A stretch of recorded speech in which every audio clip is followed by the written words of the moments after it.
We went down a track of becoming subcontractors for predominantly road contractors, laying new stormwater drainage in new subdivisional areas. The accounts do show that Australia's in a recession. This is a recession that Australia had to have. We were faced with clients basically telling us what we had to work for. Rates for pipe laying went right down.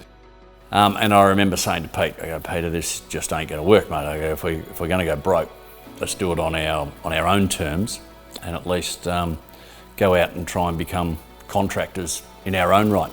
And hence we started contracting in the true sense of the word and started doing our own jobs. I was 24 when Dad just said, oh, boys, look, I think I've had enough. My father, of course, wanted to retire. And it was then that we decided that, maybe I need to get off the tools and go and sit in the office, which was probably really where we started to take off. We won a number of pretty big projects. I think our first biggest project was up in Rosanna at a job called Salt Creek, which was a major drainage renewal for Melbourne Water. For us at the time, it was the biggest contract we'd ever undertaken. So for us, it was a huge step. We really wanted to get it right. The Residents Action Group that had been in discussions and workshops with Melbourne Water for many, many months prior to the works being done, a lot of them were against it at first, but then realised that something had to be done. They presented us with a photo board that they'd made, and we've still got it here. It actually had photos showing the flooding that occurred. There was houses that had 6,000 to 7,000 litres per second going through their lounge room and through their houses.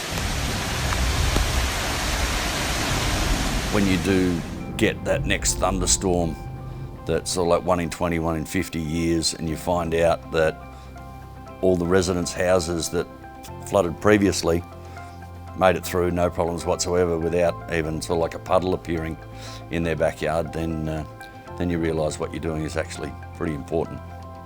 Received a lot of recommendations from the public and also within Melbourne Water as to the quality of our work and workmanship. From there we started to do more projects, bigger projects, sometimes multiple projects. But that was certainly the start. And so it was virtually operated from my father's home and also from the chicken sheds in Wellington Road, Rowville. I mean, the place stunk, it was pretty horrible, but it was somewhere to call home and store some gear, so that's where we operated from. As we began to expand and take on more work and all that sort of stuff, we just outgrew the office. So an opportunity came along to purchase a property in Henderson Road in Rowville in the industrial precinct. I went ahead and bought it and then told Pete later that we'd bought it. Took him a little while to get used to it. Peter walked in and goes, Dirk, what have you done? I remember walking in there when they were building it thinking this place is just far too big. I went, oh, well, look, it'll be okay, we'll grow into it. So away we went and we purchased it and we thought we were in ants pants. I met Dirk when I was working at FRH, which is Fulton Hogan now. We were building the Eastern Irrigation Scheme. I was a project manager, probably 25, 26 years old, and Dirk was sort of principal subcontractor who built half the job. Job went really well, and I guess my first interactions with Jado was like a smashing success. I guess that sort of started the relationship with myself and Jado. And working for Stu there was, I got a good understanding of, one, what he was like, two, what he was good at, and three, what sort of person he was. And I think he just fitted our company bill perfectly. Dirk had this opportunity to bid the Pipelines Alliance, which is a 5 to 6 year program, $150 million. And I guess everything I'd done with Dirk to date had been a success, so I'm sort of like, why not give it a go and sort of jump ship. It's a pretty big decision at the time because I'd been at Fulton Hogan 5 years, just had a baby. I was ever going to do it, the time was then, so we had a go and we never looked back, and somehow we managed to win that 5-year program and pretty much doubled the size of Jado overnight. So as a team, I guess we managed to pull it off. course, when someone does pass, especially a father, of course it's pretty hard. And yeah, I would have loved to have him see the new premises in Carrum Downs. But we've got a picture of him up in the boardroom, so in a sense he's there. I feel very blessed. We had a good life.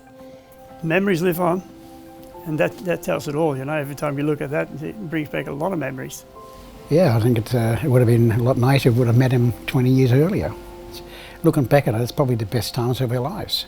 We enjoyed going to work. Peter and Dirk have gone ahead and done things that I could not even have dreamed of. I'm very proud of them. So they really complemented each other quite well. I'm so inordinately proud of them as the big sister, really. I want to wish them all the very, very best, and I love them dearly. Because it's got Jado on the front, I feel welcome there and I feel part of the family there. Pete and Dirk are probably exiting their historical roles, but they're still going to maintain an involvement, being in the business, maintaining the business values. I think what you instill in your kids, that doesn't go away. I don't think so. I guess the opportunity is that the employees can pull together as a solid work group and take on any opportunity that might present itself over the years to come, and really, I guess, evolve the values that started with Jan to become our own. The people that are running it now are certainly smart enough to take it anywhere they want to take it. I guess for me, it's not necessarily how big Jado can become, it's how strong it can become. So, we need to insulate ourselves against, market pressures, changes in government, changes in workflow.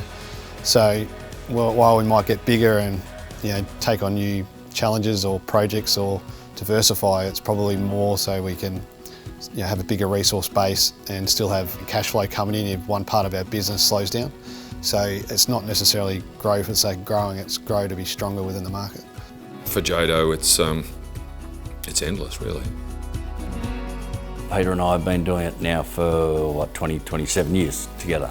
I think one of my proudest achievements would have to be the fact that I have a relationship with my partner that's very strong. I think the whole 27 years is probably what I'm proudest of. And I think just the fact that him and I can complement each other and work together, I think is one of the biggest achievements and one of the biggest things for Jado's success. This is about celebrating the fact that we've actually been in business one way, shape or form for 50 years, and all the people that have been involved with us have played a really big part in that. So we thank all those people.